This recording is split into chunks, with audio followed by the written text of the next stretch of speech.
لله الحنان المنان الذي خلق الإنسان وعلمه البيان والصلاة والسلام على رسوله سيد الإنس والجان وعلى آله وأصحابه ذوي الخير والإحسان أما بعد فأعوذ بالله من الشيطان الرجيم بسم الله الرحمن الرحيم ألهاكم التكاثر حتى زرتم المقابر صدق الله مولانا العظيم وبلغنا رسوله النبي الأمين المتين المختار الكريم ونحن على ذلك من الشاهدين والشاكرين والحمد لله رب العالمين.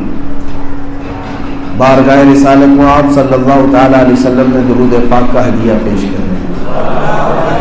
اللہم صلی علی سیدنا و مولانا محمد معدن الجود والکرم وآلہ واصحابہ الکرام وابنہ الکریم وبارک وسلم صلاة دائمة سرمدا ابدا.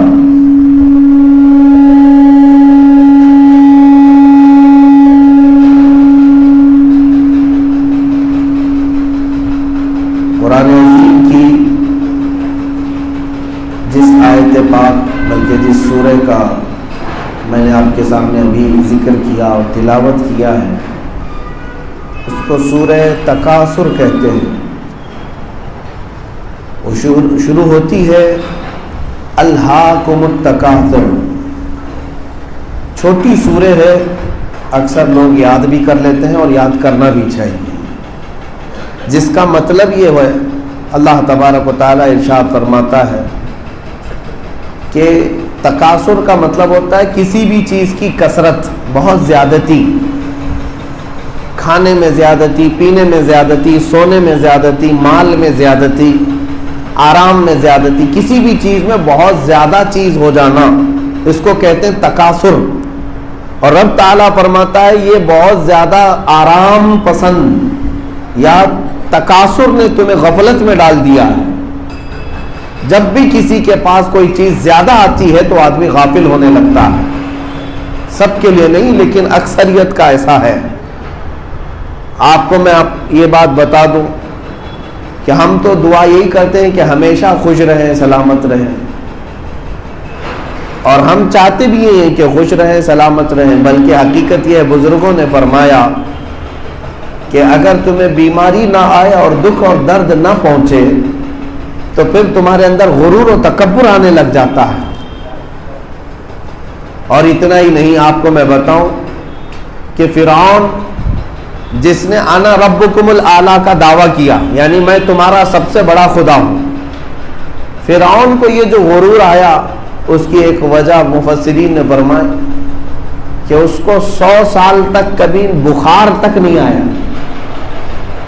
نہ کبھی سردی نہ کبھی بخار, طبیعت کبھی خراب نہیں ہوئی, اور اتنا صحت مند کہ ایک آدمی 1000 لوگوں سے مقابلہ کر سکتا تھا. وہ شیروں کو چیر پھاڑ کر رکھ دیتا, تو طاقت بھی زیادہ, آرام بھی ہمیشہ. تو اس کو اس غرور نے یہاں تک پہنچا دیا کہ وہ خدائی کا دعویٰ کر بیٹھا. اس کو یہ لگنے لگا کہ میں ہی تمہارا سب سے بڑا خدا ہوں اور میں ہی تمہارا پالنے والا ہوں. اسی لیے میرے عزیزو قرآن کہتا ہے الہاکم التکاثر, تکاثر نے تمہیں غفلت میں ڈال رکھا ہے. اب یہ بھی میں بتاؤں, سیدنا عمر ابن خطاب رضی اللہ تعالیٰ عنہ کے گھر جب کبھی خوشیاں آتی تو آپ رونے لگ جاتے تھے. خوشی میں بھلا کوئی روتا ہے, لیکن حضرت عمر روتے تھے. اور لوگ اگر آپ سے کہتے کہ آج تو خوشی ہے آپ کے گھر میں, آپ رو کیوں رہے, تو حضرت عمر فاروق رضی اللہ تعالیٰ عنہ فرماتے ہیں کہ اللہ تبارک و تعالیٰ جب کسی بندے کو اس کے گناہوں پر ڈھیل دیتا ہے تو ایسی خوشیاں عام کر دیتا ہے. تو میں یہ سوچتا ہوں کہیں مولا تعالیٰ میرے خطاؤں پر اور گناہوں پر ڈھیل تو نہیں دے رہا جو اتنی خوشیاں مجھے مل رہی ہیں. میرے عزیز, تو ہمیشہ خوشیاں آنا یا ہمیشہ اس طرح کے مال کی زیادتی کی طلب کرنا, یہ بھی تمہیں کبھی کبھار غفلت اور گمراہی کی طرف لے جاتا ہے. تو ہونا کیا چاہیے اس کے لیے؟ جب تکاثر ہے, مال جس کے پاس بہت زیادہ ہے اکثر تو اس کا وقت حساب کتاب نہیں گزر جاتا ہے, اس کو مینٹیننس میں ہی 24 گھنٹے بھی ناکافی لگتے ہیں. بہت سارے ایسے بزنس مین ہیں جن کا حال یہی ہے کہ ان کو استنجا کی بھی اور کھانے پینے کی بھی فرصت نہیں ہے. وہ کہتے ہیں اس لیے کہ ان کا حساب کتاب مینٹیننس اتنا زیادہ ہے کہ وہ دیکھتے دیکھتے تھک جائیں. یہ مال کی زیادتی والوں کا حال ہے. صحت کی جس کے پاس زیادتی ہے وہ اپنا اکثر اوقات تو جیم میں گزارنے پہ صرف کرتا ہے, یا پھر اپنی باڈی کو مینٹین کرنے میں, انہیں خوشیوں میں ہے. جائیداد کی کثرت جس کے پاس ہے وہ زمینوں کا حساب کتاب میں ایسا مصروف ہے کہ اسے ایک سجدہ کرنے کی بھی توفیق نہیں مل پا رہی. کسی بھی چیز کی کثرت جو ہے انسان کو غافل کر دیتی ہے. اسی لیے اللہ کی بارگاہ میں تکاثر یا کثرت نہ مانگو, بلکہ جب بھی مانگو تو اللہ تعالیٰ سے غنا مانگو. اے اللہ تو مجھے غنی بنا دے. غنی اور چیز ہے, امیر اور چیز ہے. امیر کو بھی امیر جو ہے وہ بھی مالدار کو ہی کہتے ہیں, غنی کو بھی غنی بھی جو ہے مالدار کو ہی کہتے ہیں, لیکن دونوں میں فرق یہ ہے امیر جتنا بھی کمائے گا حرص اور باقی رہے گی اور تھوڑا سا آ جائے, اور غنی وہ ہے جس کے مال آنے کے بعد مزید کی خواہش نہ رہے, جس کا پیٹ بھر گیا, سیراب ہو گیا, اللہ نے جو دیا وہ بہت ہے. یہ غنی ہوتا ہے. اور غنا کسی کو اگر مل گئی تو یہ اللہ کا اس پر بڑا فضل ہے, بڑا فضل ہے. ورنہ عام انسان کی حالت تو یہ نہیں ہوتی. حضور اکرم صلی اللہ تعالی علیہ وسلم نے تو ارشاد فرمایا انسان کی کیفیت تو یہ ہے کہ دو پہاڑوں کے بیچ میں موجود ایک وادی بھر کر کسی کو سونا دے دیا جائے, اتنا سونا تیرا ہے, تو وہ خواہش کرے گا کہ اس طرح کی ایک وادی اور ہوتی تو کیا یہ اچھا ہوتا. رسول پاک صلی اللہ علیہ وسلم فرماتے ہیں اور اگر اس کو دوسری وادی بھی دے دی جائے تب وہ تیسری کی تمنا کرے گا. آپ کو اندازہ نہیں ہے یہاں پر سونا چاندی ہیرے جواہرات جمع کرنے والے اتنے بڑے بڑے لوگ آئے. مجھے حیرت ہوتی ہے میرے عزیزوں, ہم نے ابھی ماضی قریب میں دیکھا لیبیا, تونس, مصر اور یمن, یہاں جو ریولیوشن آیا اور جن کے تختے پلٹے گئے, 30 سال کی حکومتیں جنہوں نے کی ہیں, ان کے جائیداد اور ان کے اموال کی جو ایک رپورٹ شائع ہوئی اس میں ایک ڈکٹیٹر کے پاس تو تقریباً 3 ٹن سونا, 3000 کلو سونا, کسی کے پاس اس سے بھی زیادہ, اور سارا کا سارا جمع کرتے کرتے ایسے غافل ہو گئے کہ انہیں انصاف بھی یاد نہیں رہا اور حساب کا دن بھی یاد نہیں رہا. اسی لیے کیا ہی خوب کہا ہے شاعر نے, اگر سمٹے تو ایک مشت خاک ہے یہ انسان, اگر سمٹے تو ایک مشت خاک ہے یہ انسان, اور اگر پھیلے تو وسعت کونین میں سما نہ سکے. یہ جب پھیلتا ہے تو اس کو دونوں جہاں بھی ناکافی لگتے ہیں, اور بھی جگہ چاہیے اور بھی جگہ چاہیے. ایک صاحب جن سے ہماری ملاقات ہوئی بڑے تگ و دو میں پریشان ہیں, ہر دوسرے تیسرے دن پر ہمارے ساتھ ان کی بات چیت ان کی ضروریات کو لے کر یا ان کے مسائل کے حل کو لے کر. ایک دن غور سے ان کے سارے مسائل سنے تو حیرت ہوگی آپ کو, جن کے پاس تقریباً آج کے زمانے میں 150 ایکڑ زمین موجود ہے جس کی قیمت کئی 100 کروڑ پر جاتی ہے, اور اس کے علاوہ شہر میں بڑے بڑے کمپلیکس جائیداد موجود ہیں اور گھر بار گاڑیاں سب کچھ موجود ہیں, لیکن ہر 2-3 دن پر بے چینی اور بے سکونی کے لیے ان کی شکایتیں ہیں. میرے عزیزو, اتنا مال رکھنے کے بعد بے چینی اور بے سکونی کس بات کی ہے؟ آپ توجہ تو چاہیں. بے چینی اور بے سکونی اس بات کی ہے کہ جتنا میرے پاس موجود ہے اس کو میں مزید کیسے بڑھا سکوں, اس کو مزید کیسے بڑھا سکوں تاکہ ہماری آنے والی نسلیں محتاج نہ رہیں. ہم نے کہا میاں بیوقوف ہو, اتنا ابھی موجود ہے کہ 7 نسلیں کھا سکتی ہیں, پھر بھی تمہیں ابھی فکر ہے. تم اپنے آخرت کی فکر کرو, ابھی چند دنوں کے بعد قبر میں جانے والے ہو. تم اپنی نسل کی فکر میں اللہ اس کے رسول کو بھول بیٹھے. عزیزان گرامی وقار, بات بے شمار مثالیں ایسی ہیں جن کے پاس کثرت آ گئی کسی بھی چیز کی، وہ غافل ہو گئے۔ غافل ایسے ہوئے، آپ کو یہ بھی بتا دوں کہ قرآن پاک نے اللہ تعالیٰ نے یہ بھی فرمایا، قارون جس کو اللہ نے اتنے خزانے دے دیے تھے کہ جن خزانوں کی چابیاں 70 اونٹوں پر لاد کر لی جاتی تھی، صرف چابیاں۔ اب اندازہ کریں کہ خزانے کتنے ہوں گے۔ ہم گئے ہیں مصر میں، دیکھے وہ آج بھی بحیرہ قارون کے نام سے ایک علاقہ مشہور ہے جہاں پر اس کا سارا خزانہ دھسا دیا گیا تھا عذاب کے طور پر۔ ہوا کیا تھا؟ اللہ نے بہت کچھ عطا کیا، لیکن حکم آیا، موسیٰ علیہ السلام کی امت میں تھا کہ تو اپنے مال میں سے زکوٰۃ ادا کر اللہ کو راضی کرنے کے لیے۔ ان کی امت میں تو زکوٰۃ جو ہے 25% تھی، ہمارے ہاں تو 2.5 ہے، 1/4 زکوٰۃ دینا پڑتا۔ تو اس نے کہا یہ بہت زیادہ ہو جائے گا۔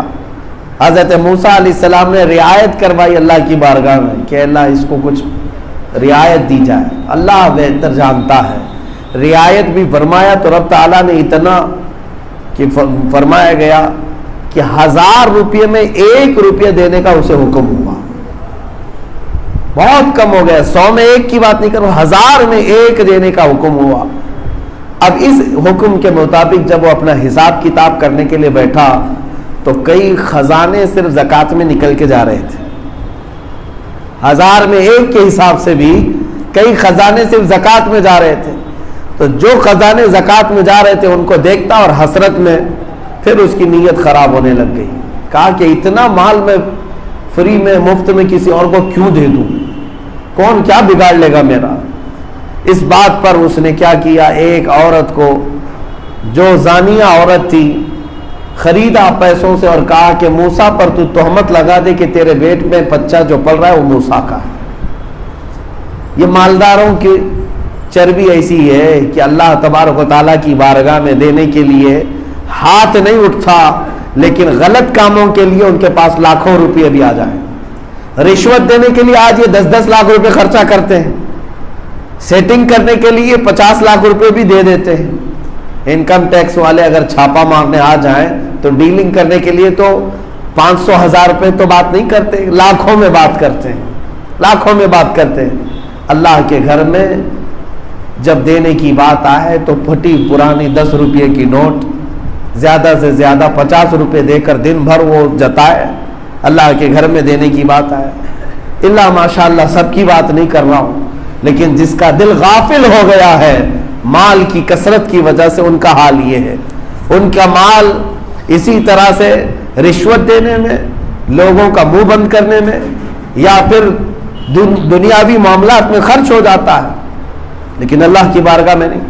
قارون نے یہی حرکت کی تھی، اور ایک مجمع میں جب حضرت موسیٰ علیہ السلام بیٹھے تھے، اس عورت کو اس نے بلوایا اور پہلے موسیٰ علیہ السلام سے مسئلہ پوچھا کہ اے اللہ کے نبی، زنا کرنے والے کے لیے کیا سزا ہے؟ آپ نے فرمایا سنساری پتھر مار کر اسے ہلاک کر دیا جائے گا، شہر بدر کر دیا جائے گا، منہ کالا کر دیا جائے گا۔ حضرت موسیٰ علیہ السلام نے جب یہ جواب دیا تو قارون نے کہا اگر آپ نے کیا تو کیا کیا جائے گا؟ اللہ اکبر، موسیٰ علیہ السلام کو جلال ہے اللہ کے نبی کے بارے میں۔ اور پھر قارون نے اس عورت کو کھڑا کیا کہ اے عورت بول، تیرے پیٹ میں جو بچہ پل رہا ہے وہ کس کا ہے؟ وہ عورت کھڑی ہوئی مجمع میں اور تھر تھرانے لگی، کپ کپانے لگی اور کہنے لگی کہ قارون نے مجھے مال دیا ہے اور یہ الزام لگانے کے لیے کہا ہے کہ موسیٰ علیہ السلام کے متعلق میں کہوں کہ میرے پیٹ میں بچہ ان کا پل رہا ہے، اور میں گواہی دیتی ہوں کہ موسیٰ علیہ السلام اس گناہ سے پاک ہے۔ بڑے مجمع میں اس نے کہا۔ اب حضرت موسیٰ علیہ السلام کو جلال آیا، آپ نے اللہ کی بارگاہ میں عرض کی کہ مولا اس کے خزانوں کو ہمیشہ کے لیے ختم فرما دے۔ اس کے خزانے پورے کے پورے ریت بن گئے، بالو کی شکل میں، سب دھواں ہو گئے۔ اور پھر حضرت موسیٰ علیہ السلام نے زمین کو حکم دیا کہ قارون کو نگل جا۔ زمین پھٹ گئی اور قارون ہمیشہ کے لیے اندر دھس گیا۔ یا اس قارون کی بات کر رہا ہوں جس کے ایک خزانے تک آج کے بڑے بڑے ریچسٹ لوگ بھی نہیں پہنچ سکتے۔ آج دنیا کے جو سب سے بڑے مالدار ہوں گے وہ بھی قارون کے خزانوں کے برابر نہیں پہنچ سکتے، لیکن انجام کیا ہوا؟ اس کثرت نے اسے کافر کی موت مار دیا۔ اسے نافرمان بنا کر کے دنیا سے ختم کر دیا۔ کسی چیز کی کثرت جو ہے انسان کو کبھی غافل کر دیتی ہے، اسی لیے اپنے پاس اتنا رکھو کہ اللہ تبارک و تعالیٰ سے غافل نہ ہونے پائے۔ اب بعض لوگ جب بھی ہم اس بات کو کرتے ہیں، مذمت کرتے ہیں دنیا کی یا مال کی، تو لوگوں کو ایسا لگتا ہے کہ مال اور دنیا کی اگر مذمت ہے تو آپ کیوں کماتے ہیں، ہم کیوں کمائیں، خالی بیٹھ جائیں اللہ اللہ کرتے ہوئے۔ میرے عزیزوں، میں اس مال کی مذمت کرتا ہوں جو تمہیں اللہ سے دور کرتا ہوں، ورنہ اگر آپ روز کروڑ روپے کماتے ہو، جائز ہے آپ کے لیے، 100 کروڑ روپے کماتے ہو دن میں کہتا ہوں بالکل حلال ہے، لیکن شرط یہ ہے کہ تمہارا سجدہ قضا نہ ہونے پائے اور تمہارے نبی کی محبت میں کمی آنے نہ پائے۔ اگر یہ چیزیں ہیں تو شوق سے کماؤ، تمہاری عبادتوں میں کوئی کمی نہیں آ رہی ہے اور تمہارے سجدوں کی قضا نہیں ہوتی اور تمہارے نبی پاک سے محبت اور الفت میں کمی نہیں آتی، تو یہ مال تو عثمان غنی کا مال ہے، یہ مال تو عبد الرحمن بن عوف کا مال ہے، یہ مال تو سیدنا ابوبکر صدیق کا مال ہے۔ ہم اس بات کی مذمت نہیں کرتے۔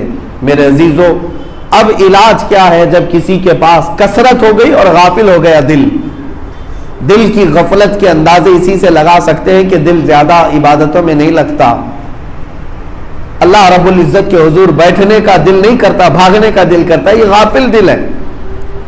برسوں ہو گئے اس کو ذکر نہیں کیا، اسے یاد کر کے رویا نہیں، جبکہ جانا اسی کے پاس ہے، جانا اسی کے پاس ہے۔ ہم نے دیکھا ہے کہ ایک محبوب محب کی جدائی میں روتا تو ہے، روتا ہے۔ اگر شوہر اور بیوی بے پناہ محبت کرتے تھے اور ان کے اندر جدائی ہو گئی تو زمانے تک یہ اپنی جدائی پر غم بھی کرتے ہیں کہ آخر کب ہم دونوں کی پھر سے ملاقات ہوگی۔ اس پر تو شعر و شاعریاں ہو گئی، کتنے بڑے بڑے شاعروں نے عشقیہ اشعار لکھ دیے، محبوب کے وصال، محبوب کی ملاقات، اور ایک عاشق اپنے معشوق کے ملاقات کی تمنا میں پوری زندگی گزار جاتا ہے کہ وہ کب دن آئے گا جب میں اپنے حبیب سے، اپنے محبوب سے ملوں گا۔ لیکن یہ کوئی پکی بات نہیں کہ دنیا میں تمہارا معشوق یا تمہارا محبوب مل بھی سکتا ہے، یہ کوئی پکی بات نہیں۔ ایک بار جدا ہو گیا تو ہو سکتا ہے مل بھی جائے، ہو سکتا ہے کبھی نہ ملے، لیکن اتنی بات تو پکی ہے کہ ہر انسان کو اپنے مولا سے ضرور ملنا، اپنے رب سے ملنا ضرور ہے، یہ بات تو طے ہے۔ تو جس رب ذوالجلال سے ملنا طے ہے اس کے لیے کبھی ملاقات کی تمنا ہی نہیں کیا، کبھی گڑ گڑائے نہیں۔ آپ کو میں بتاؤں، حضرت مولانا روم رحمت اللہ تعالی علیہ، جلال الدین رومی مثنوی شریف کی جہاں سے ابتدا کرتے ہیں نا اپنی مثنوی کو، کتاب میں جن اشعار سے آپ نے شروع کیا ہے وہی کتنے بہترین چیزیں ہیں۔ بشنو از نئے حکایت چومی کند، کہتے ہیں کہ یہ جو بانسری ہے نا اس کو غور سے سنو، یہ کیا بیان کر رہی ہے۔ بانسری لکڑی کی ہوتی ہے نا، ہو سکتا ہے آپ نے دیکھا ہوگا بانس کی لکڑی سے، اور جب اس میں بانسری بجانے والا پھونک مارتا ہے تو وہ میٹھی میٹھی آواز نکالتی ہے، اس میں سے سر نکلتے ہیں اور اس سے سارے لوگ اپنا انٹرٹینمنٹ سمجھتے ہیں کہ اتنی پیاری آواز آ رہی ہے، سب کو سکون لگ رہا ہے، تفریح کر رہے ہیں۔ بانسری کی آواز پر کئی لوگ تھرکتے ہیں، کئی لوگ ناچ رہے ہیں، کئی لوگ اپنے دل میں ٹھنڈک محسوس کر رہے ہیں، لیکن مولانا روم فرماتے ہیں کہ غور سے سن، یہ کیا کہہ رہی ہے یہ لکڑی کی بانسری، تجھے تو باجا لگ رہا ہے، تجھے تو گانا لگ رہا ہے، حقیقت کیا ہے اس لکڑی کی؟ یہ اہل تصوف اور اہل اللہ سمجھ سکتے ہیں۔ کہتے وز جدائی ہاں شکایت بھی کنت، اصل میں یہ بات ہے کہ یہ جو بانسری سے جو آواز نکل رہی ہے یہ اس کے رونے کی آواز ہے کہ اس کو انسان نے اس کی اصل سے کاٹ کر کے اپنے باجا بنا دیا۔ لکڑی کو کاٹا گیا ہے نا کسی درخت سے، تو یہ لکڑی اپنے اصل سے کٹنے کے غم میں رو رہی ہوتی ہے اور تم تو اس کو باجا سمجھ رہے ہو۔ کہ یہ بانسری کے متعلق بھی مولانا روم فرماتے ہیں کہ جب اپنے اصل سے دور آ گئی ہے تو یہ روز روتی رہتی ہے، روز روتی ہے، اور اس کو دنیا میں انسان یہ سمجھتے ہیں میٹھی آواز ہے۔ اس حکایت کا مطلب یہ ہے کہ انسان کو ہونا یہ چاہیے کہ وہ اپنے رب کی ملاقات میں روز تمنا کرے، روز تمنا کرے۔ یہی سورہ کی طرف میں پھر سے آتا ہوں، الہاکم التکاثر، اللہ نے فرمایا تکاثر نے تمہیں غفلت میں ڈال دیا ہے، یعنی دنیا کی بہت زیادتی نے تمہیں غافل کر دیا ہے۔ ہونا کیا چاہیے مولا، آپ اس غفلت کو دور کیسے کریں، یہ غفلت کی چادر ختم کیسے کریں؟ رب تعالیٰ فرماتا حتی زرتم المقابر، ہونا یہ چاہیے کہ تم جاؤ قبروں کی زیارت تو کرو۔ دیکھو قبروں کی زیارت کا مطلب یہاں پر صرف اور صرف بزرگوں کی، اولیاء اللہ کی قبریں ہی مراد نہیں ہے، بلکہ عام قبروں کے متعلق ہے۔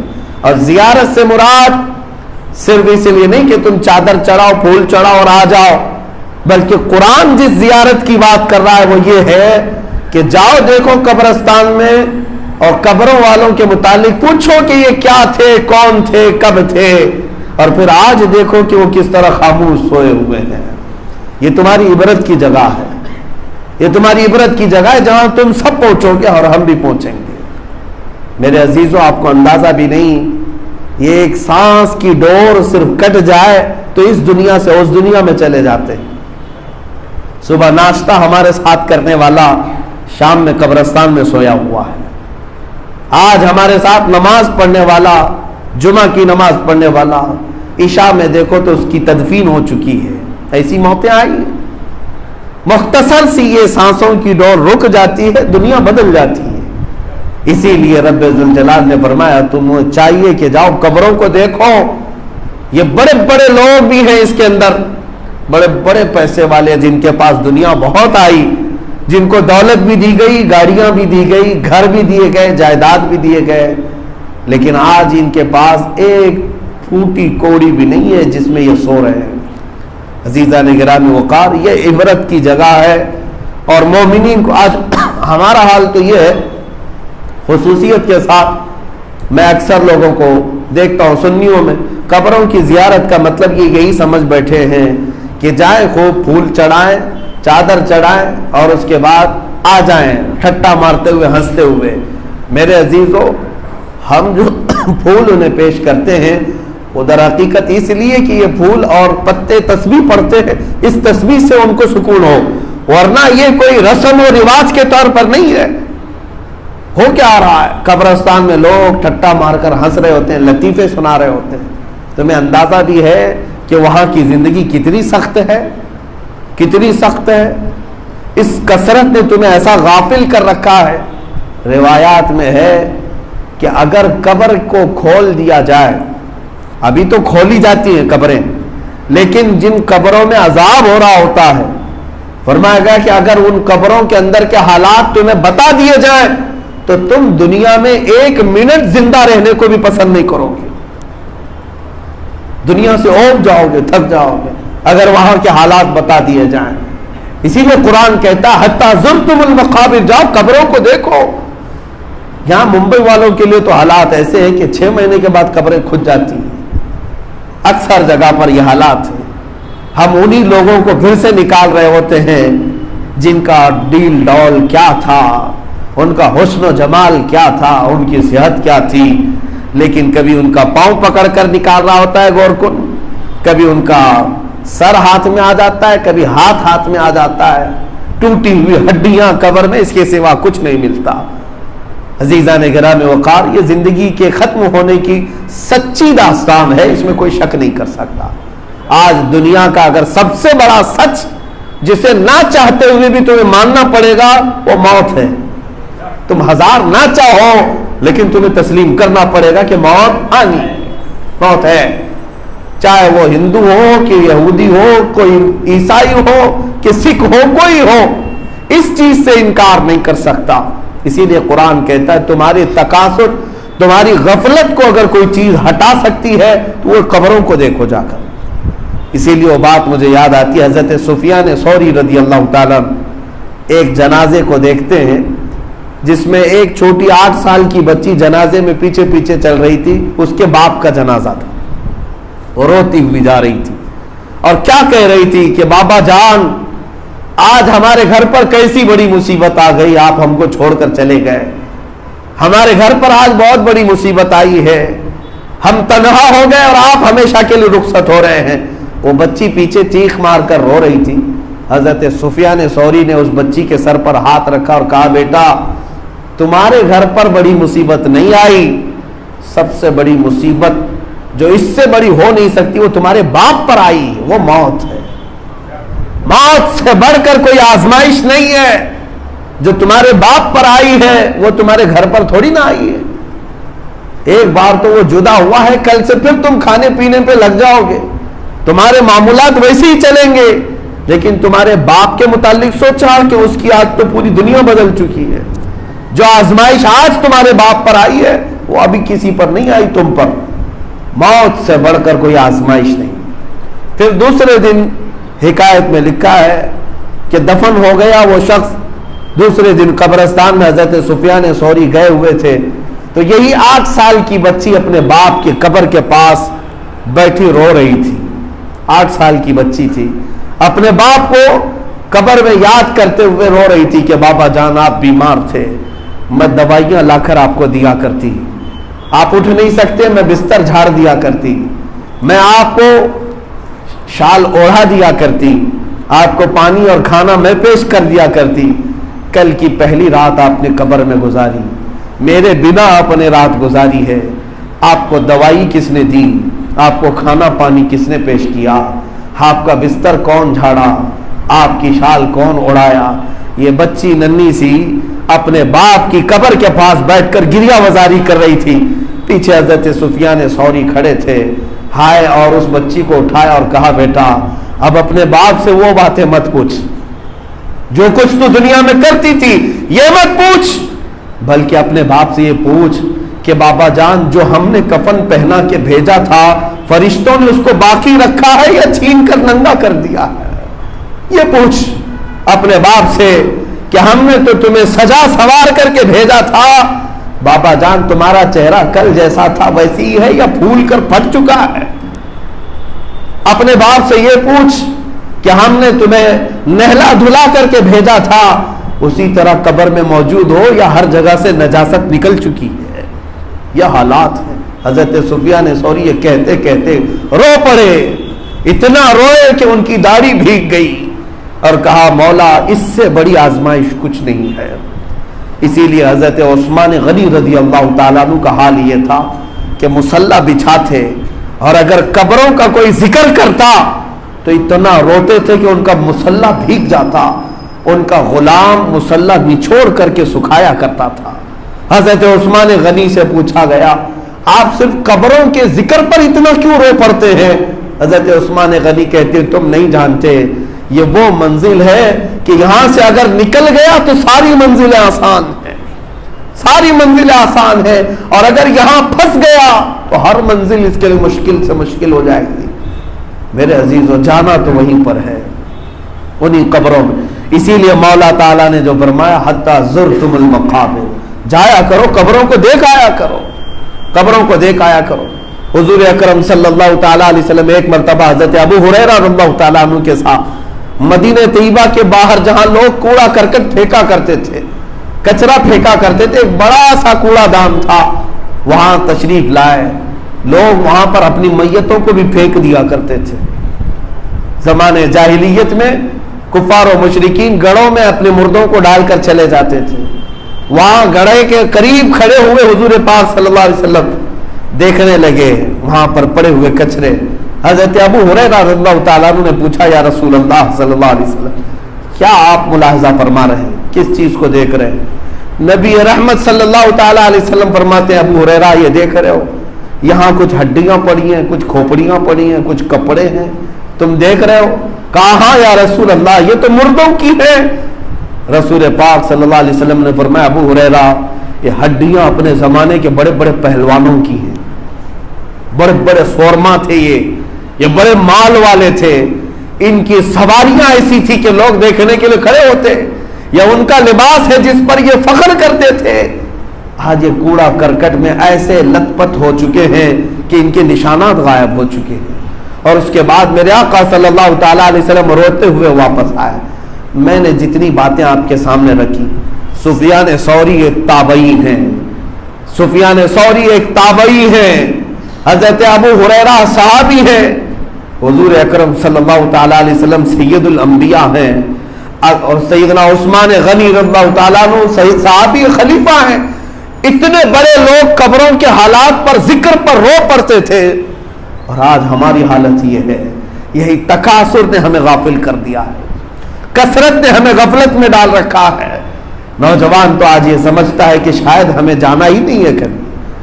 اکثر لوگ یہ سمجھ بیٹھے ہیں کہ اب اللہ کی بارگاہ میں حساب ہی نہیں دینا ہے، اسی لیے کس کا حساب صاف ہے؟ آج صحابہ اکرام ایک مرتبہ مجلس میں بیٹھے مذاق کرتے ہوئے زور سے ہنس کیا پڑے، میرے آقا باہر آئے، پوچھا تم میں سے کس کس کا حساب تیار ہو چکا ہے جو اللہ کی بارگاہ میں دینے کے لیے تیار ہے؟ صحابہ نے کہا آقا اللہ کی بارگاہ میں ہم کیسے حساب دے پائیں؟